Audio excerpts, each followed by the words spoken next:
Good morning, Mexico. Good afternoon, London, and good night, India.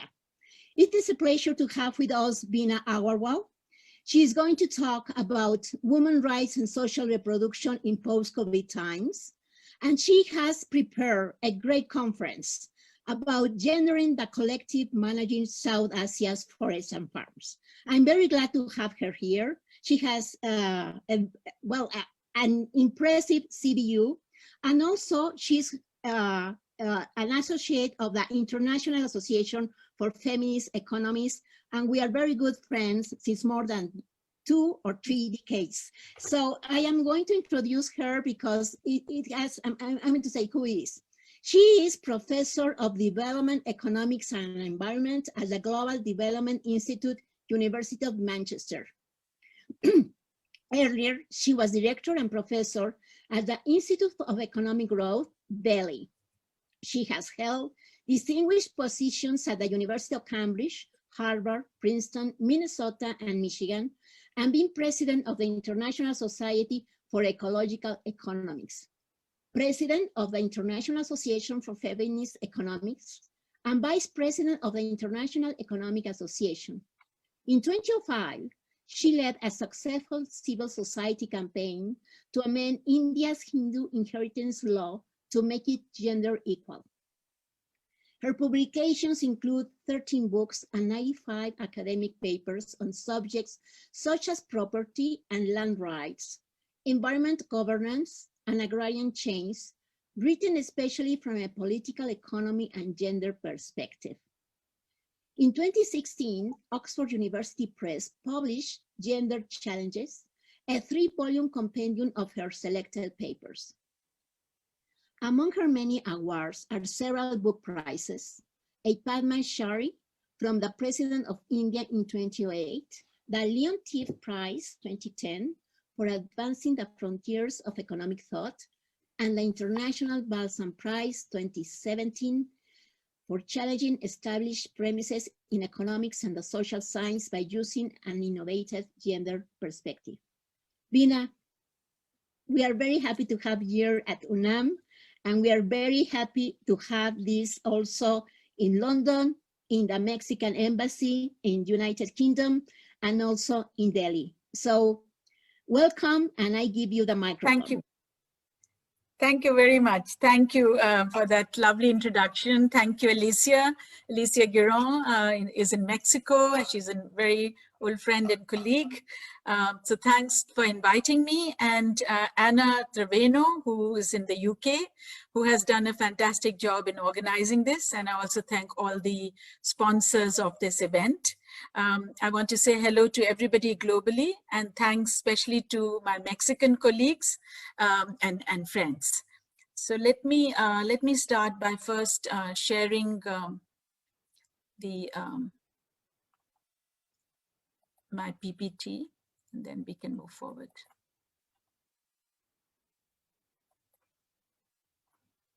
You can see it clearly, Alicia? Okay. So my lecture will be on gendering the collective, managing South Asia's forests and farms. Now, the first question is, what is a collective? We can think of a collective, minimally at least, as a group of people working together for a common purpose. It could be parliaments, municipalities, village councils, could be political parties, trade unions, clubs, and cooperatives. It could be protest movements or other social movements, and so on. In fact, although we see ourselves as individuals, in fact, we are constantly interacting with and often even embedded within collectives. But collectives can be of many types. So they can be constituted for diverse purposes. Their modes of interaction can differ, as can their social composition and motivation. So if you take the issue of purpose, some collectives are mainly political, such as political parties or legislators. Others are mainly social in scope, such as clubs or reform groups. And yet others are focused on economic gains, such as trade unions or producers' cooperatives. And a few, in fact, may cover several functions. For instance, when you think of parliaments, they legislate both for economic and social policy. Secondly, collectives differ in their degree of formality. So we think of formal groups as groups that are clearly delineated and have authority, derived either from the state or some other body, and they make and enforce rules. But informal groups lack both delineation and such authority. Then the nature of collective functioning can also differ. So I make a distinction between what I call agitational collective action and cooperative collective action. So what is the difference here? So agitational action, for instance, protest groups are sporadic, and they typically are mobilized to demand action from the state, whereas cooperative collective action is much more continuous and requires regular interaction and decision making, such as in communities protecting resources or in group farming. Fourthly, some collectives, such as political parties, may have well-defined ideologies, while others may be formed simply because you have a common interest, and this interest could be centered either by gender or by race. Fifthly, collectives can vary in their social composition by gender, by caste, by class, and so on. And some are largely homogeneous on these counts, whereas others could be heterogeneous across these categories. And then, of course, collectives can have different motivations for forming, you may have different motivations for participating in a collective. And this could range from quite narrow self-interest to enlightened self-interest to altruism. And one can imagine this as a dynamic process, that this level of interest could change over time, and you could move from fairly narrow self-interest to even transformative agendas. Now, these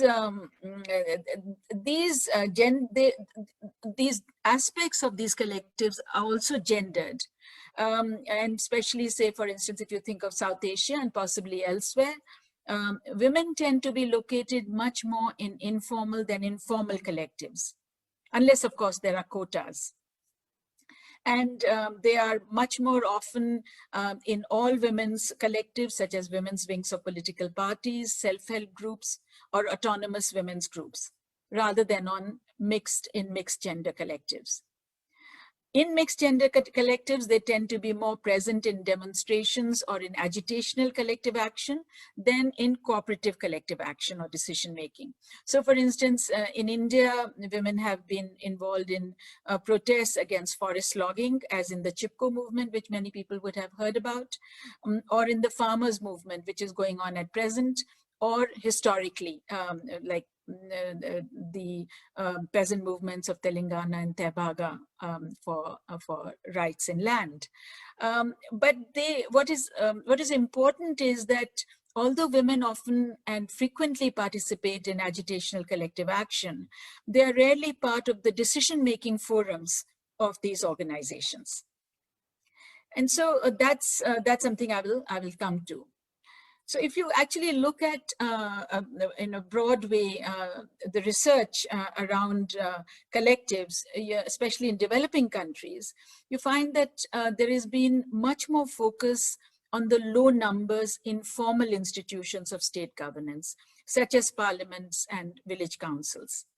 And then there's been focus on the factors which underlie women's absence in these institutions or their low levels in these institutions. But there's been rather less attention paid to the impact of their presence. So, for instance, globally, you know that there's intense lobbying for gender quotas in parliament, including in India, with some success.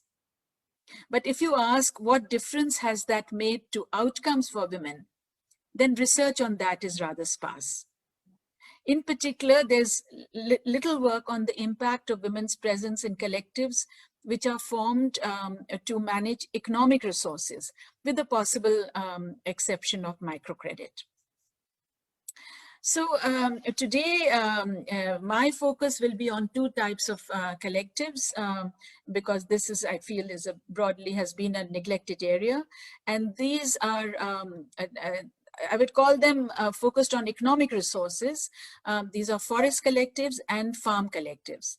So the first one relates to the community management of common property resources, in particular forests. And the second one relates to private property resources, in particular farmland. Now, in both cases, I eschew, the standard question is, why are women largely absent from formal collectives? So I move away from that question to ask, what impact do women have when they are present? So it turns a question on its head. So in this context, I will also consider questions such as what proportion of women can make a difference, what would count as a critical mass, and is there power simply in numbers, what we can term gender in itself, or do women also need to develop a collective consciousness of solidarity, what we could call gender for itself? So some of you will recognize the parallels between the Marxist distinctions between class in itself and class for itself. But at the same time, I'm not implying that women suffer from false consciousness, which has been linked to the distinction of class in itself and for itself. So let me now talk firstly of forest collectives, and then I'll talk about farm collectives. Now, forests are extremely important. They are, of course, we know that they are very important in the context of climate change, but they're also very important for most rural households in developing countries. So 1 in 6 persons globally depend on forests for items of daily need. One of the most important is fuel wood, and it accounts for 50% of wood withdrawn globally, something like 90% in Africa. And this is typically collected by women. Women also collect uncultivated food items, fodder items, and a wide variety of non-timber forest products, whereas timber is much more collected by men. And then forests, of course, provide green manure, soil, water, and so on. An interesting statistic, an estimate was made by an organization which looked at the non-marketed natural goods and ecosystem services. And according to that estimate, these account for 47% of what they call GDP of the poor in India, and something like 90% in Brazil. This is the ecosystem services group, which has looked at this. It's economics of ecosystem services and biodiversity. So essentially, therefore, in most countries, forests are largely government-owned. And in India and Nepal, something like 96% of forest land is government-owned. But what we find is that in the late 1970s, when, if you will recall, the first initial satellite images began to show the huge levels of forest degradation and deforestation globally. What it pointed to was the very significant level of state failure in forest protection. So on the one side, you saw state failure, and on the other side, there was the emergence of successful protection by village communities. And we know that there were examples globally, including in not just in South Asia, but in Brazil and in many other parts of the world. So by the late 1980s, there was a growing consensus globally in favor of co-managing forests with communities. And over 50 countries actually launched co-management programs in the 1990s. Now, India and Nepal were amongst the first of these. India, for instance, launched its joint forest management program in 1990 and Nepal in 1993.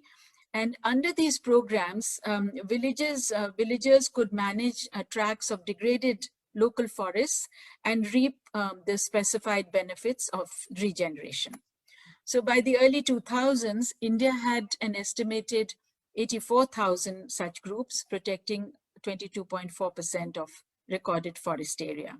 And Nepal had something like 10,000 groups covering 11% of forest area. So I'll call these groups which are protecting forests, forest collectives, as community forestry groups, CFGs for short. Now, under community forestry, basically villagers were given to protect and manage degraded forests, and this was allotted to them by the state. Just to give you an idea that the management structure of these CFGs was a simple one. It was a two-tier structure. There was a general body in which all the village households could be members, and there was an executive committee of 9 to 15 persons. So both bodies interactively defined the rules of forest use, the forms of protection, benefit distribution, and conflict resolution. But the executive committee was the core decision-making body. And therefore, who had voice in the EC bore critically on group functioning. That is, who would gain and who would lose from them. Now, people might ask, well, what does forest protection involve? And typically, it basically involves that you restrict the entry of people and animals and you regulate extraction. And you can do protection in a variety of ways. You can have a guard, you can have a patrol group, or do an informal lookout. Now, the executive committee makes the extraction rules. So for instance, if firewood collection is banned, it will cause great hardship to poor women because firewood, as I had noted, was a major cooking fuel and continues to be, and is largely collected by women. So if you see this picture, you see people fetching firewood, and these are from different continents. On the left, you have young girls after school in Latin America, and you have a woman in old age on the right side. And this is, some village women told me that if men went to collect firewood, they would take a bullock cart, unlike women who bring headloads. So you can see the difference in technology as well. So in South Asia, women's inclusion in these mixed gender collectives was initially very limited. Most Indian states prescribed that there should be at least 2 women in each committee. Why 2? Because they said 1 woman will feel lonely. So some states later raised this prescription to 1/3 women. But in practice, most of these groups didn't follow the prescriptions. And where women were included, it was not very effective participation because they were restricted by social norms. Now, what does it mean to have voice beyond being a token member? So I have this typology of participation that you can see. Now, you can be a nominal member, simply be a member of a group, but effective or empowered participation requires more than membership. It needs that you attend meetings, you speak up at them, and you're able to influence decisions at least some of the time in your favor. In fact, if you think about it, this typology could be applied in many collectives, including in university committees, because often you can be a member, but you don't have a voice and you're not able to influence the decisions. Now, typically, women in the forest collectives were not even nominal members, and the few who were part of the EC, many of the ECs had no women, others had 1 or 2 women, and 1 or 2 women in among 11 to 15 men were not very effective. Also, because of traditional social norms, many of them didn't attend meetings. Those who attended rarely spoke up, and if they spoke, their opinions, they said, didn't carry weight. So if you share this picture, I've got this little line asking you, can you spot the women? So if you look closely at this meeting, you'll be able to see that the 2 women in red on the left-hand side with their heads covered. And this is what they told me, in one of the groups told me, that men don't stop us from speaking, but they do all the talking. So of course, I call this, I gave a term to this, called it participatory exclusions. And these participatory exclusions were quite widespread.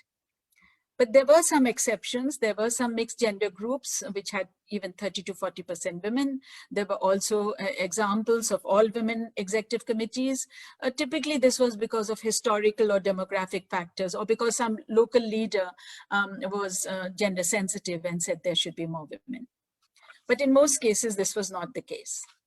So I had several questions. I traveled across India and Nepal for several months before I launched this research. And the questions were, would women's inclusion affect decisions on forest use? Would it lead to better conserved forests? Would women's class matter? And how many women would make how many women would you need to make a difference? Now, these questions, one could say, are in some senses foundational for effective environmental governance. And they were the central concern of my book, the Gender and Green Governance, which some of you may have seen. Now, this is based on a primary survey that I had conducted.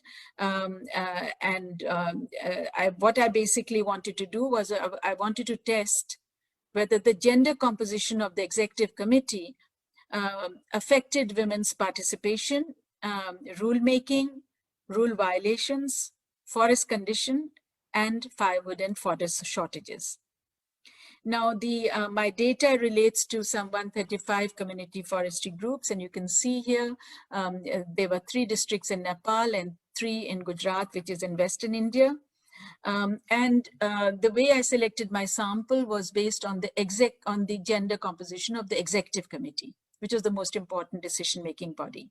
It was a stratified random sampling. In the case of Gujarat, it was 2 strata. There were 2 women or less, and executive committees with more than 2 women. And in the case of Nepal, I had these 2 categories plus 1 more category of all women's groups, which there were rather few in Gujarat. So the first thing I tested was whether there was a threshold effect, a critical mass needed for women to participate effectively in mixed gender groups. Now, the idea being that in the presence of other women, it helps individual women overcome social restrictions and personal reticence. So in fact, this question of critical mass has been discussed by a range of authors, but as you can note from this, even the short table, that in most cases, the focus has been on legislators and on political participation. These different people suggested different percentages, anything ranging from 15% to 40% as being effective. But this was not on the basis of actual, this was on the basis of observation rather than statistical measurement. Some suggested that 1/3 was a magic number. So I began as a skeptic, but when I tested it econometrically, I found that the likelihood of EC women in these forestry groups, of attending meetings, of speaking up and holding office was indeed significantly higher, with about 25 to 33% women. And that's where the critical mass lay. And just to illustrate, here is a graph which looks at critical mass on the likelihood of women holding office.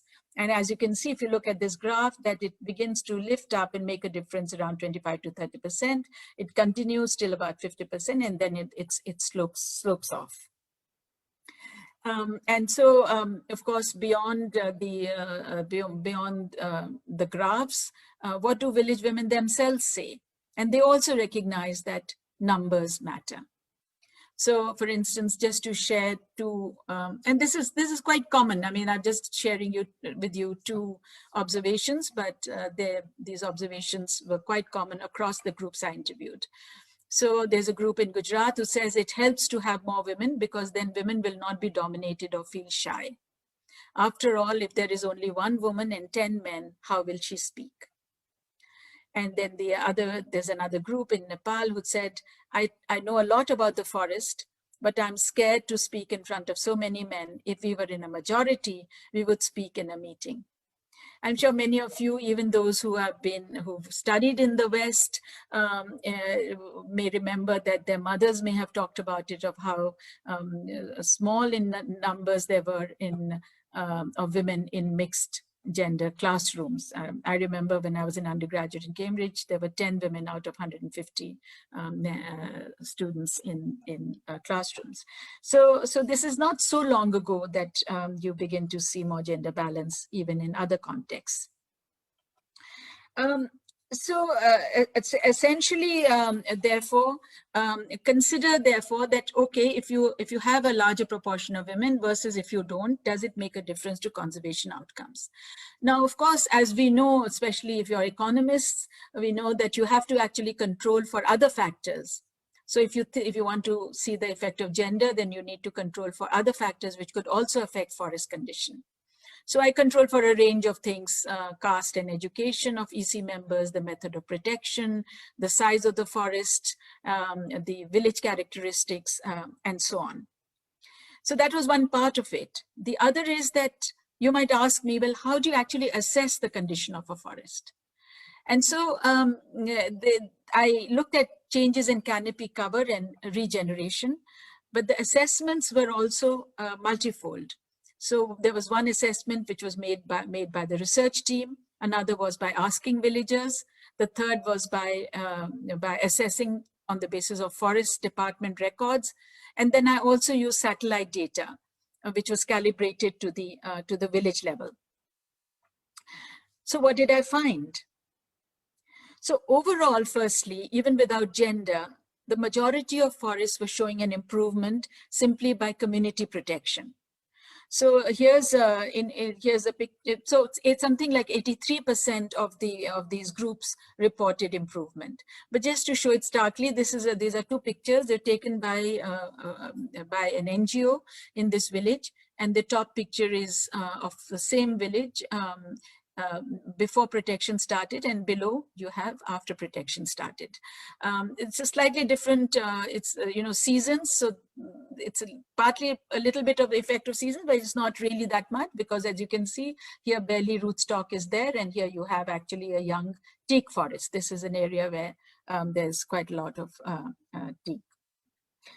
So then the question is, okay, if there's improvement simply by communities protecting, is there an additional difference if there's there are more women in the management of these forests? And overall in India also, incidentally, between 1991 and 2001, the forest canopy increased by 3.6 million hectares, whereas it was decreasing rapidly prior to that. So the effect of gender then. Now my regression results show that an improvement was notably better in both Nepal and Gujarat. And in Nepal, I found that there was a 51% higher probability of improvement in forest canopy, despite starting with poorer and smaller forests compared to groups with men. And they also outperformed the latter with other indicators of forest regeneration. Similarly, in Gujarat, groups with more than 2 women showed significantly greater improvement than those with 2 women or less by most indicators, and by controlling for all the other factors as well. And I won't spend too much time on it, but this is just to show that there is a regression. If people are interested in that, they could look at my results in the book and articles. But I want to mention one particular result, that in one of the districts, I found that the effect was remarkably strong. So here, this was Panchmahal district in Gujarat, and there was a 75% higher probability of improvement in forest canopy among groups which had more than 2 women, and did well by all indicators: much reduced degraded area and much improved forest change. So the question then obviously is that why did this particular district do so much better? So when I probed that, I found that not only did the groups have more women where they did better, but they had a larger proportion of landless women, of poorer women.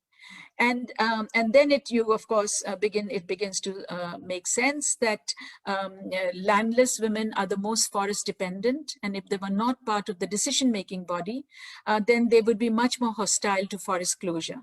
So when they were included in the executive committee, these women could persuade other landless women to comply with the rules, and they themselves followed the rules better as well.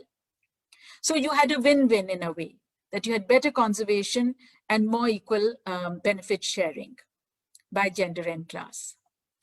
So an obvious question you will ask is, well, why did groups with more women perform better? And the first one is that it hugely improves protection. So here I'll just give you some quotations. Firstly, there was greater compliance with rules by the executive committee women themselves.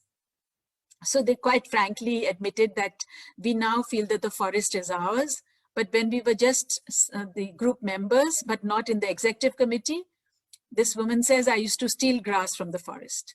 But after becoming an EC member, I stopped stealing.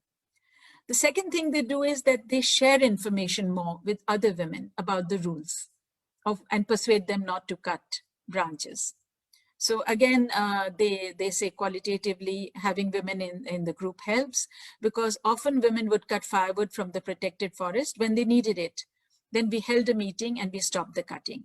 And we also persuaded women from another village to stop cutting a forest. So here I want to, age also mattered. Here's a small patrol group of women who are going on an informal patrol, and they formed it themselves. And this is what they said, that the chair of that group said, I held a meeting with the women and we decided that some women would go together every day for patrolling.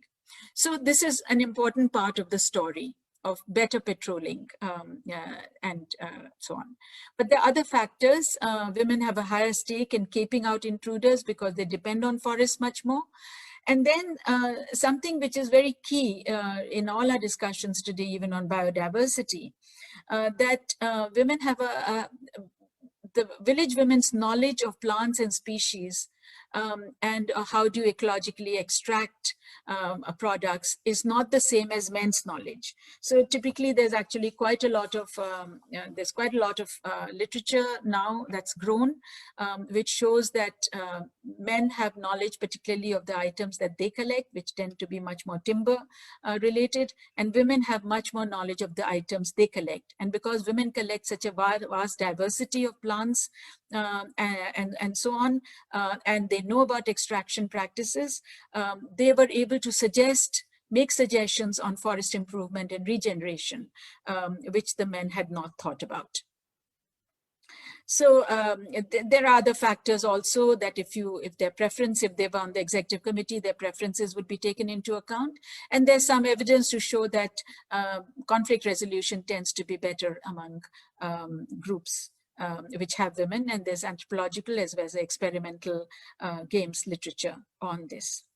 So here's just a picture to show that, this is a woman in Nepal and she's extracting tree fodder, and it requires quite care and skill. When do you extract, how much do you extract so that it gets regenerated? So that's I think pretty important. So far I've talked to you about forest collectives, which, as I showed, that including women in the management of forests, whether it's all women's groups or executive committees or mixed gender executive committees, their presence has made a difference to conservation outcomes, and in reducing shortages of firewood. But this is a common pool resource. Forests are common pool resources. Now I want to talk to you about private property resources, which are farm collectives. Because unlike forests, which involve common pool resources, you don't actually have that much research on joint farming, where people cooperate around farmland. So why do we actually need farm collectives, you will say? Well, farmers cultivate with their families. Why do we need farm collectives? Now, perhaps the single most important reason is that increasingly, globally, farms are small in developing countries. 84% of farmers across 111 countries cultivate under 2 hectares. And by the way, this is not only developing countries, these also include some parts of Europe. So some farmers, in fact, don't even own the land that they cultivate. In addition, they face fragmentation, they face climate change, and you're facing a feminization of agriculture. So the question then is there an institutional solution? Some people have been arguing that small farmers actually should not be farming, they should be doing other jobs, and we should just do much more of industrial large-scale agriculture. But then they have no answer to where will all the farmers go in terms of livelihoods. So is there an alternative institutional solution to this? And I believe there could be in cooperation and group farming, which could provide an answer. Now, what do we mean by cooperation? Everybody uses, and often people use this word, but I think we need to clarify it because cooperation can be at many levels.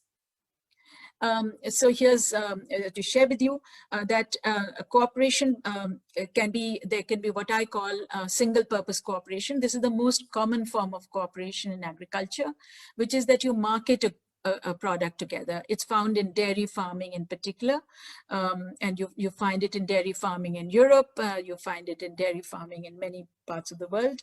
And India has a very large Amul Dairy Cooperative, which has 3.6 million members.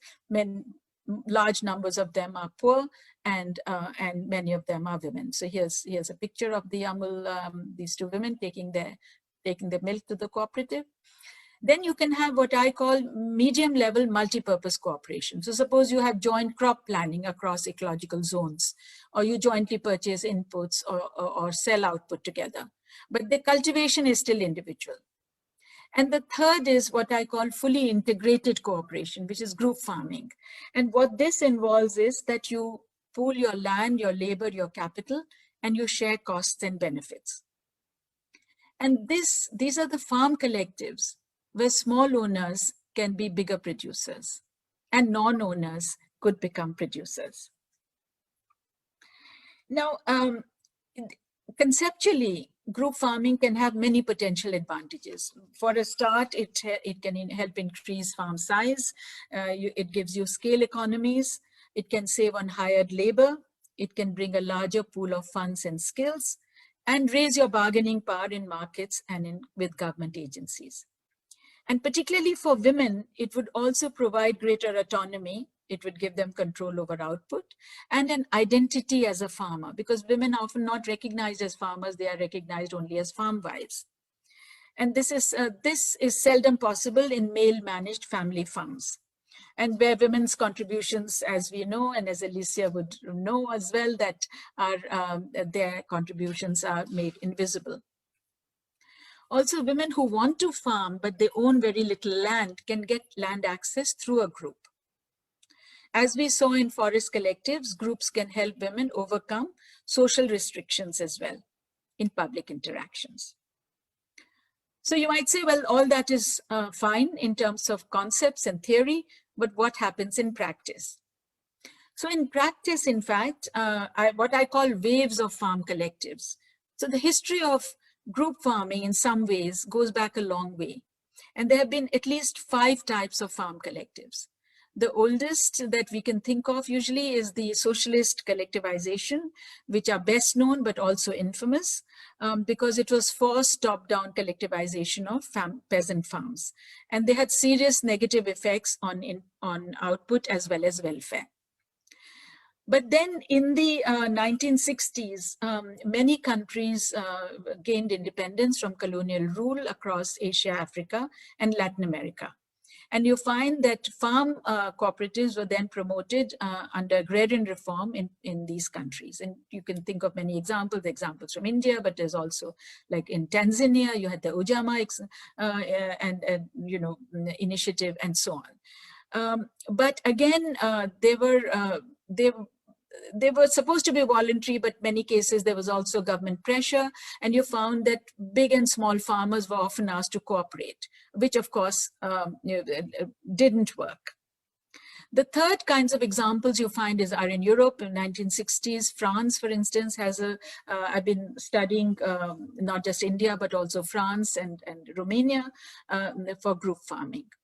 And then in the 1990s, you find very interestingly in post-socialist countries, group farming developed. And it came up because people got a decollectivization of land then led to people getting small slivers of land, but not large enough for them to cultivate individually.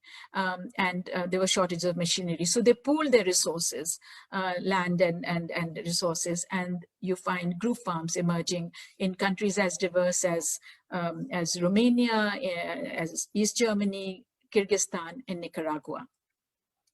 And then you have in the 2000s, the all-women groups, which have a very different model, which I will come to in a minute. Now, in the first 4 models, where were women in these collectives? Was there gender equality? In fact, there wasn't. So even if you take something like the USSR, and if you see this picture, which is a picture of men and women being equal, but the reality was that 85% of women employees relative to 66% of male employees were labeled unskilled. Only 0.8% of tractor drivers were women. So, you know, when you think of women in Soviets, you have a very different image. But when you actually see who was handling the machinery, it wasn't the women. In China and also in Vietnam, women earned less work points than men, even for harder tasks.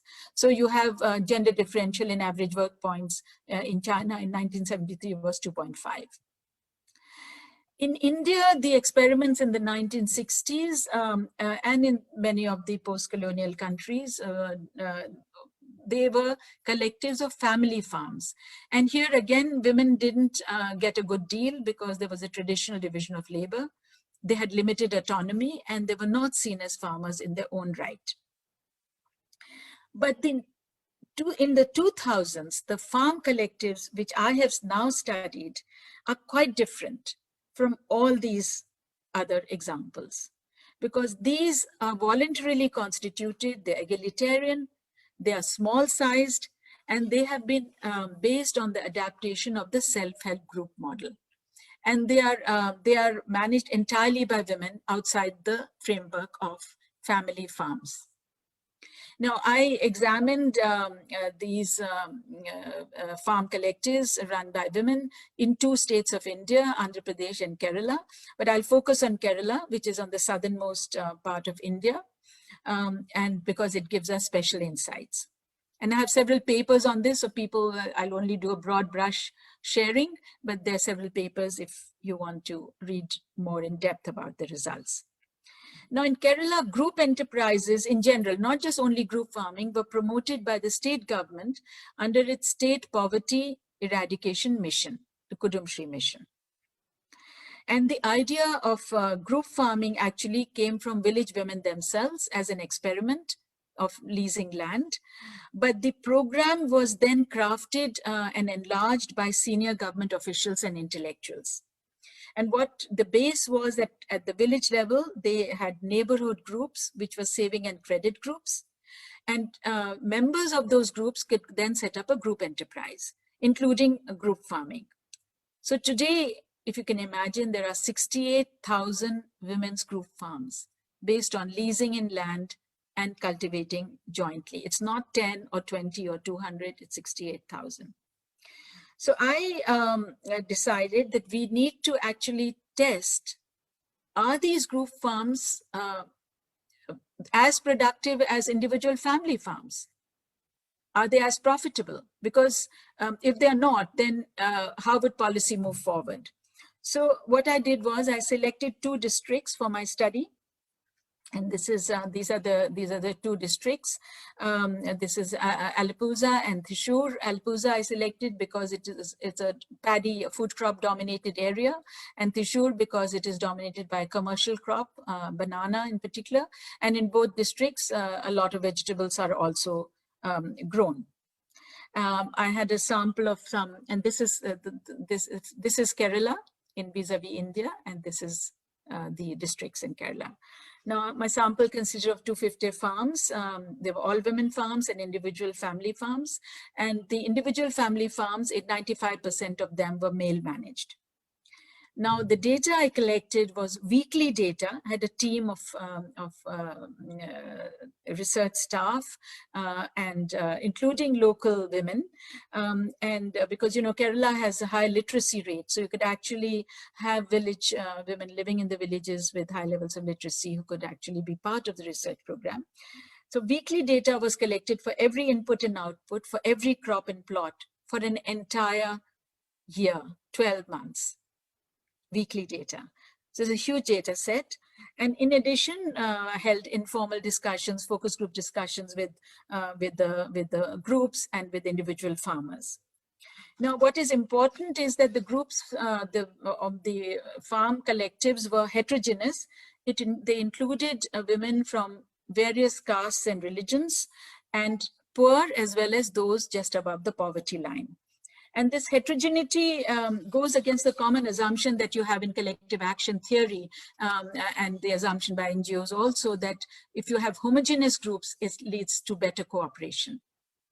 So why did they go for heterogeneity? Well, partly because they wanted to root the groups in neighborhoods and to ensure leadership, but also heterogeneity provides you a wider band of social capital. And this is pretty important if you want to lease in land. And there were potential social divides, but they tried to overcome them by rotating meetings in different women's houses over a period. Now, these groups had access to subsidized credit through the Agricultural Bank, which is provided to all, which is all India. And they received state support in terms of some degree of technical training to help them overcome some of the gender biases. But the groups are small, 4 to 10 women. What was important is all of them were leasing in land compared to individual family farms who owned the land that they cultivated. So despite all this state support, you still had initial disadvantages that they faced. Firstly, if you depend on leased in land, it has high transaction costs and this insecurity of tenure. Then the leases are oral. So it prevents access because you can't prove you're a farmer if you have an oral lease. So you can't easily get government subsidies. And there are, of course, structurally embedded inequalities, gender inequalities in terms of access to land, inputs, extension services, and markets. And then importantly, they had little prior experience of farm management because, not everybody had, they would help on the family farm, but they were not managers of the farms. Typically, it was the male heads of households who were the managers. So despite these challenges, the question is, how did they actually perform? Which is comparing all women's group farms and principally male-managed individual family farms. So I was not clear, I was not anticipating what the results would be. And I found, in fact, that the groups performed strikingly well. So here's just a little sample, simple table. I won't present my regressions, but there's a simple table from which you can see that this is the annual value of output for group farms and individual family farms. And you find that this is 1.8 times higher than that for individual family farms. Then if you look at the annual returns, the net returns, which is after you deduct all the paid out costs, you find that in fact it is 5 times higher. The annual net returns per farm, but also annual net returns per hectare were also very much higher. So, and in terms of major commercial crop banana, in fact, the yields in the group farms are 1.6 times higher than the individual farms. So these results are supported by the regression analysis after you control for input use, labor, and other factors. And in the regressions, you find that when you shift from individual farms to women's group farms, it can increase annual output by 30%. The groups also, so both in terms of annual value of output as well as annual net returns, you find that the groups performed extremely well. And this is despite the fact that they were leasing in the land and so on. Now, interestingly, on bananas, India is a very important producer of bananas, and they were able to negotiate contracts with temples for niche banana varieties. And as a group, they were more able to deliver than it is possible with individual farmers. So there was another advantage of a group. So there are a number of statistical results around this, but let me share with you that there was another very important result of forming groups, and that was what I call capability expansion. They developed identities as farmers and were not seen as merely farm wives. So here's a quotation, this group, the women said, "Group farming has enriched our farming experience." And this is one of the lead women there. "I realized that I had good leadership qualities and could even manage the technical aspects of farming. Other women also listened to me carefully." They also became familiar with a wide range of public institutions. So they said, before joining the group, we had no contacts with bank officials, agricultural officials, government officials. But after registering as a group farm, we could start a bank account, we could attend training classes, we could develop a good rapport with these officers. I mean, they did have bank accounts, but that didn't mean that they had a relationship or a familiarity with the officials themselves. But as managers of farms, they establish relationships of, of professional relationships with these institutions. And they also learned to negotiate in multiple markets. So if you're negotiating a land lease, they needed to know what the quality of the soil was, what kind of land that they were leasing in. If they went to input markets, they could assess the prices. They also report that they could make production decisions themselves and manage the farm. And they had greater voice and respect in families and in communities. Most importantly, it was very interesting. I found that they survived economically during COVID lockdown much better than individual family farms. In fact, out of some over 30,000 that were cultivating last year in the around February, March, 87% of them survived economically. So that's also very, very important. Now, this is, although Kerala has the most important and large-scale group farming, in fact, it has been also emerging in other parts of India, like in Western and Eastern India and Nepal. And here you find that these are like in Bihar, which is in Eastern India, it's much more feudal than Kerala. And here they were able to challenge feudal relations. They are economically more efficient if you form groups. The women have learned new skills of handling machinery. And interestingly, it has reduced also to some degree job search migration by youths. Of course, the scale of this is a very small scale at the moment, but it has the potential for growing. And again, these groups, I talked to them telephonically through the NGO who was motivating them. And again, they said they were much more food secure during COVID lockdown than individual family farmers.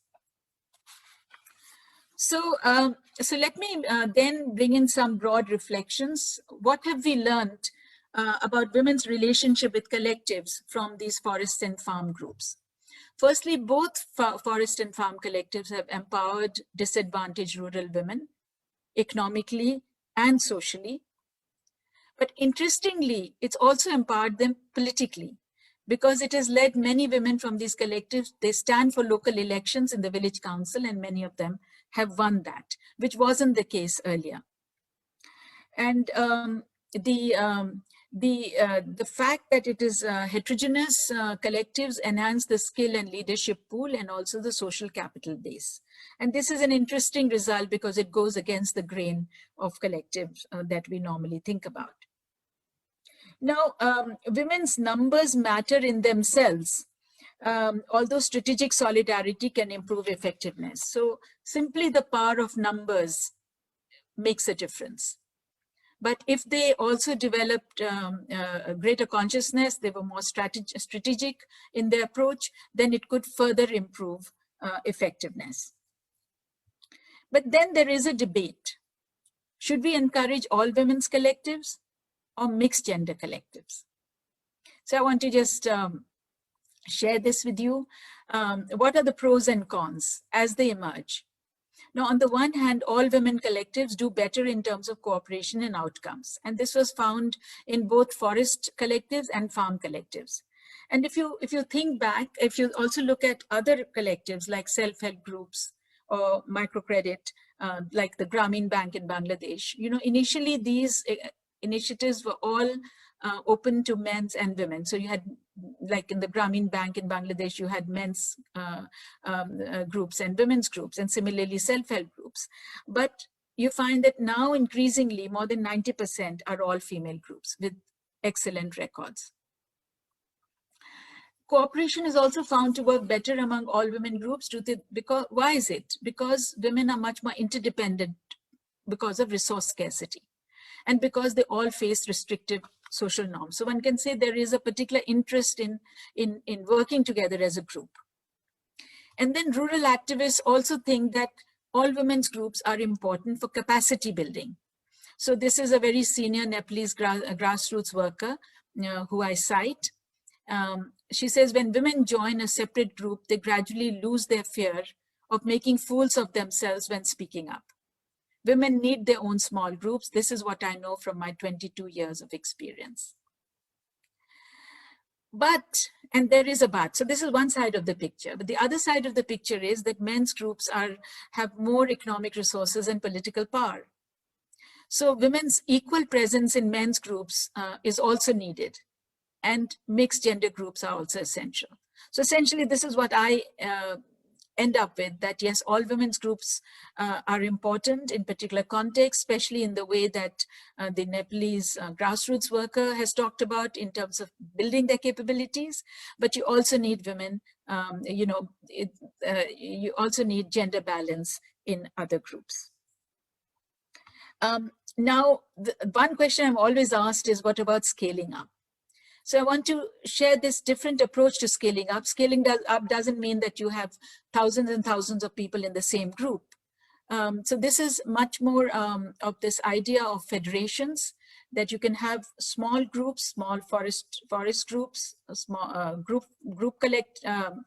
farm collectives and forest collectives, and you can have them horizontally, and then you can link them up vertically. So that at the local level, you're still interacting in small numbers, and you trust each other, and therefore cooperation can work. But then you can have representatives and you can form a federation. And in fact, it's very interesting that in Nepal has actually a country level federation of forest user groups. And then finally, I wanted to say that women's collectives matter not just in terms of that being transformative, in terms of women's lives and the lives of their families, but also they contribute to larger goals. One can argue that collectives offer an alternative system of dealing with market and state failures. Women's role in forest collectives improve conservation, and that's a key element in climate change. Women's farm collectives increase output, and that's a key element in national food security. And then a larger goal could be that collectives can also help people transcend narrow self-interest and move to other regarding interest and collective responsibilities. And in fact, you have examples of self-help groups which have moved away from simply saving and credit to help non-members and the poor as well. They play an advocacy role. So, and I think this idea about moving away from self-interest to other regarding interest becomes very important when we are facing crises like the pandemics. Many people have talked about the need to transform food systems and other systems, to talk about shorter value chains, to talk about local communities cooperating. And I think for that, we also need to move away from the notion that is constantly embedded, especially in economics, in mainstream economics, that self-interest is the driving force of human behavior, to the recognition that people have multiple motivations, of which altruism is also an important part, and the shift to other regarding interest would be much more for the common good. So let me therefore end with these evocative lines by Pablo Neruda, a poet much loved across the world and Latin America. And this is from his poem, Residence on Earth, that advance in sweetness until the mosses take root in the thunder, until from the pulse of hand in hand, the roots descend. And the image that I share with you is in the same spirit. So thank you. Thank you very much, Bina, and very nice to finish with Pablo Neruda. And I'm going to pass the microphone to Jacobo. So please, Jacobo. Thank you, Dr. Hiron. I will give a few comments. I think we agree that we are so honored to have Bina Agarwal here with us. The Professor Agarwal, it was a very, I have no words, I'm speechless. I think it was splendid. Thank you very much. I will just try to remark a few aspects of the presentation. I think some of them are very important for me, and other ones I think are important, but I have so many questions too, and I'm so excited, so please forgive me. Anyway. Go ahead. Go ahead. Okay, I'd like just to start from this decision-making process. I think is quite important. The participation of women, but not just women, is, in other words, you have mentioned this homogeneous economic situation because you want to avoid this kind of imbalances. I'm speaking about intersectionality because we can say, yes, women, but not all women are the same. Even in India, the diversity of the society, you can have religious diversity, you can have ethnic diversity, you can have caste diversity. So in this, I think it's one of the most important aspects, and I don't know, it's just how to achieve or to get to this not perfect, but so egalitarian decision-making process. It's really important. And another aspect I think is quite interesting is this research gap you have observed. I mean, you're so right. We think that political and economic participation of women must be focused on political or parliamentary bodies, just that, like elections or this kind of representation is enough. But in this case, you go so local to the community and the local and even to some extent individual level, just to enlighten us and focus that it's not just this kind of political participation in the federal or the central level. It's the community level and the local level, which really, really matters. Sometimes we have to, I think, understand that. And I don't know, your research just somehow reminds me Gayatri Spivak's work about the subaltern, and specifically the woman, and in rural contexts. That's a really important, I think, in my opinion, aspect of your research. Not just this, I mean, urban contexts have a lot of problems, but the rural context is quite important, I think. And in India, in a country with a population, a large population, maybe half of the population working in this kind of context is essential to know. Another aspect is the property.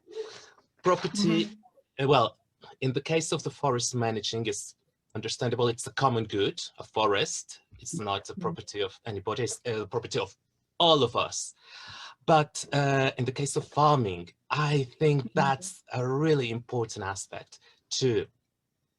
Because even, well, in India, the case I know better, well, men, well, not so many men have enough amount of land. In the case of women, it's of course much worse. But even if in India you have these laws, and even you have this, we can say, attempts to improve the hereditary laws for women, it's not, the implementation is the problem, the social norms are the problem. It's quite difficult to try to fix this. But these self-help groups, I think, are quite an answer from the local. to do that and to improve this, well, people. I'm not talking just about women, because even these self-help groups have important implications and repercussions for men too, because they can be, Yes. in other words, you mentioned actually that they are hired, or they, well, yes, they are hired, or their lands, followers' lands can be leased to, well, cultivate something, and they are very well paid, and even the product, the output, can be used for a grain fund. And this is a strategy from the local for food security and the utilization, which is Yes. one of the pillars of the food security. This is, I don't know, it's just so local, but so effective. And in my opinion, that's one of the most important aspects of it.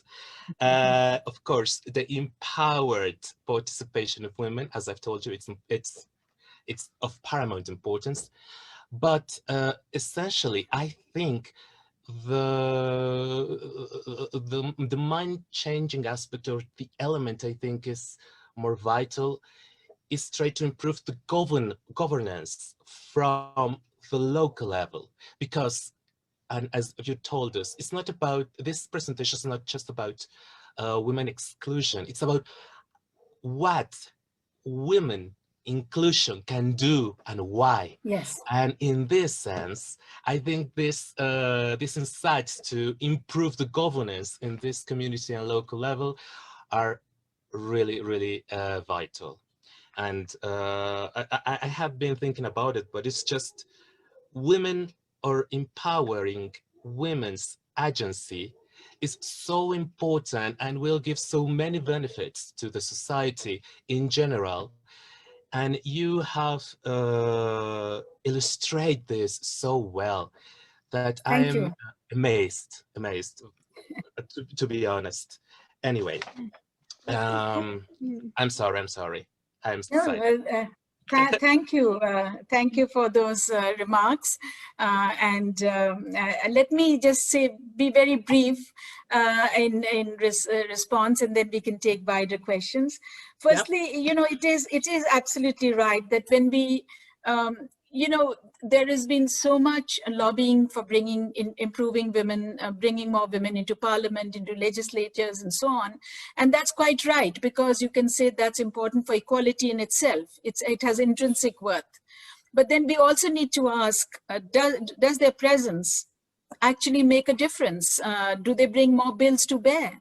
And you often find it's not necessarily the case, that the women you bring into through political parties are not necessarily feminist either. So we need to actually ask, well, what is your agenda and what is your program, which is not very common. And therefore it has wider ramifications, that what is the outcome as well. I'm not saying gender equality isn't important in itself, but then we can ask other questions. I think the question you particularly mention is about the heterogeneity. That was, you know, you had several comments, and that's a very good question. You see, in the case of the forest collectives here, there is some degree of overlap, especially in South Asia, between forest-dependent communities and those communities being particularly tribal communities. So in these groups, 80% or more were tribal communities. And therefore, the kind of issue of caste, in India, caste would be probably the most important apart from class, was less apparent. In the case of Nepal, caste was important, and I found that it did make a difference. But interestingly, the uppermost caste, the Brahmin caste, the women in any case didn't go to get firewood. So it didn't create the kind of elite capture idea that is dominant in social sciences and so on. It doesn't mean that the issues won't arise. They can arise, but they're not always the dominant issues. I also found that in many cases, the richer families said, well, we're not so interested in putting in time to protect the forest, and we have our own land. And so they didn't actually impede or interfere. But this could change if your forest is very valuable. Suppose it's very valuable, forest, these forests were not that valuable, but the very valuable forest, there could be a conflict. So we have to recognize that. In the Kerala groups, the farm collectives, there were people from different religions and castes. And the way they got over that was, there were instances when some of the upper caste women said, well, we're not going to have a meeting and have tea in the low caste women's members' house. And then the idea was, well, if you're not going to do that, do you really want to be part of the group? You have to choose. And that actually, over time, they adapted. And so I think economic self-interest can sometimes beat personal prejudice. Not always, and this is a longer conversation. But I think where heterogeneity helped was it expanded the social capital that the women had in terms of their ability, because the people who have land are, often of upper caste. And caste problems are less dominant in Kerala. They're much more dominant in the other collectives that I was talking about in Bihar and so on. And forming a collective helped them actually confront feudalism.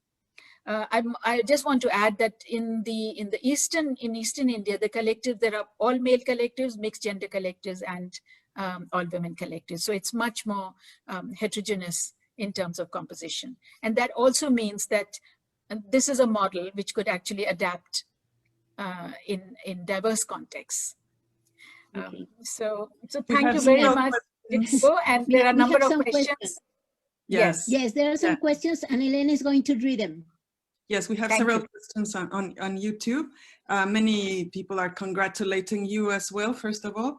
And then Meenakshi Gopinath says, the movement from the village council to the negotiating table is in itself a fascinating trajectory.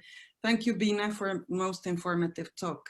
Then Bina Pradam says, hi, Bina, very interesting presentation. I enjoyed it very much. It will be great if I can have access to your presentation. Lovely to see you. Then afterwards, Shilpa Vasavada says, wonderful, Bina, very good insights of impact of women in governance of forestry and group farming on private farms. Annalise Herrera says, amazing lecture. Thank you, Professor Bina. Then Kavita Chakravarti says, thank you, Professor Bina, for a wonderful and well-researched and in-depth presentation. Indira M says, very good, Professor Bina. Yes, we all know the rationality for the inclusion of women, but very little is explored about what is the impact of this inclusion on gender relations and also outcomes. Would you like to comment on that?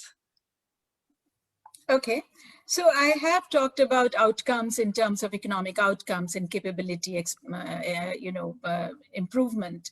I talked about it in short form, but on gender relations, I only mentioned in passing because I said it improved their relationship within families and in communities. What is interesting, I'm sometimes asked, especially in the farm collectives, that doesn't it create some conflict? How do husbands respond to women setting up their own farms? It was an interesting question. And I found that, one of the methods that the women have, that if somebody is absent from work, they have to either have a replacement for that person or they have to pay a fine. And if you see who is replacing the women, so it's family members, daughters, but also sometimes sons and husbands replace the woman. So they see it as valuable. Part of the reason is that the family farms are quite small. So if women set up group farms, it actually increases the family income. And therefore, it leads to an improvement in gender relations within the family. And in the community, they say that they are now respected more. They have, they are seen as farmers. They have autonomy as farmers. They have learned skills, and other women respect them too by asking them, if they're not part of the collective, could you tell us, what you know about organic farming, or what have you learned about new techniques and so on. So I'm saying it in brief because it's I've written about it in substantial length, especially in my Journal of Peasant Studies paper, which goes into more depth on questions of gender relations. You know, I use Nancy Fraser's redistribution, recognition, and representation framework to explore it. Bina, there are more questions, but I would like to make you one. How are you, or how will all these neoliberal reforms that Modi is implementing, how they will change this the economic structural and the gender, and how they will improve? Are they going to improve women or not, or what's your idea? What will happen with all this neoliberal? This is the way we are seeing outside, but I don't know, how do you see inside from the global south, especially in India? How are you seeing all these gaps between women and men? And also, one of the things that that I did, I was seeing some data of the care economy, the time use of women, and they are one of the worst in India, as I saw them in some statistics of the World Bank, and also in the statistics of the global gender gap of the Boss Forum. So I don't know how you are seeing this, and how will, and after all this COVID and pandemia, how they are being, what's happening right now? You've asked me so many questions. It's a whole basket full of questions. I can't answer them all. But when you're talking about the reforms, are you talking about the farm laws that have been very much in the news in recent times? Is that what you're talking about, Alicia? Because, you know, neoliberal reforms can cover many things, and there isn't time to talk about that. But on the farm laws, you see, there are a few things that that could be said. Firstly, I don't think these farm laws will benefit the small farmers at all. Essentially, you know, there are 3 laws, and the first law is really sale in regulated markets. And the idea is that you can open it up, and you can also open up private markets outside the regulated markets. And so the government's argument is that you'll have much more freedom because you'll have a freedom of choice. But the fact is that unregulated markets are not small farmer friendly. The regulated markets, firstly, small farmers typically don't sell at the farm gate and to other players. So hardly 6 to 12% of small farmers even sell in the regulated market. A large number of small farmers don't produce enough surplus to be big players in the markets in any case. So the figures are very small. But even then, the small farmers in the regulated markets, at least they get information about inputs. They can sometimes get inputs on credit. They get information on technology. They think they get a fair price. Apart from the minimum support price, they get a fair price because there's an auction, and it's much more transparent. And also, if you have a regulated market space, then if you move into higher value products like vegetables and fruits and vegetables, you need cold storage. So it's possible to create that. If the state puts in money, it can create that. If you just open up the space, then the small players are just going to lose out. And the fear is, let me give you an analogy, that if you have a lot of private schools and you have government schools, somebody can answer that, well, it increases your choice. But what tends to happen is that the better off put their children into private schools, and the government schools then deteriorate and decline, because they don't get access to the same infrastructure, they don't get the same attention, the parents are not there to push the teachers to perform and so on. So you get a decline. So when you have this kind of, that's an analogy, that you have private markets and then your regulated markets can go into a decline. then there are contracts. Other law is about contracts, and small farmers don't gain by contracts. They can gain if they form groups. So if you form farm collectives, they would be better able to negotiate. But as individual farmers, they're not able to do that. So I won't go into too much detail because one can talk about the farm laws for a long time.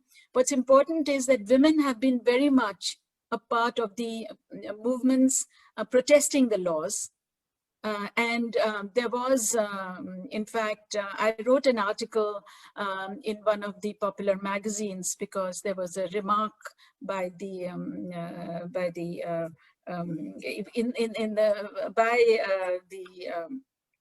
in the law, there was a remark that women and children should be sent back from the protests. Without recognizing that these are women farmers. I mean, these women have stake in the protest because they are affected by the farm laws. In fact, women are more affected because they are much more dependent on agriculture than men. What has happened is that it has really brought out very visibly the face of the woman farmer. Typically in family farms, they're invisibilized, but in these protests, you can actually see them in hundreds and hundreds, also driving tractors, by the way, as well. They will be affected, but I must say that the demand by women is not for land rights. I mean, the demand at this point is really joining the men against the laws. The Jacoba had raised the issue of women's land rights, and that's a complex and very important issue for women farmers. And what is often striking is that when women join protest movements, the demand for their rights in land is not very commonly raised. However, several of the people who have joined this seminar, including Shilpa and others, have been have played a very important role in India in trying to ensure that the laws are implemented. The time use data, you know, it's most care work is done by women, is common. That burden has increased under COVID, except in middle class families, where you do have some information to show that men started sharing housework because domestic help was no longer available. But that was temporary because subsequent research data that's come out from another data set in August of last year shows that most of them have gone back to the previous patterns. So that's a social norm which is going to take a lot of time to change. And there are strong class dimensions, obviously, because if you're a well-off woman, then you can pass that burden on to domestic help, but also female domestic help. Bina, it has been amazing, this conversation. I think Thank you. Are there any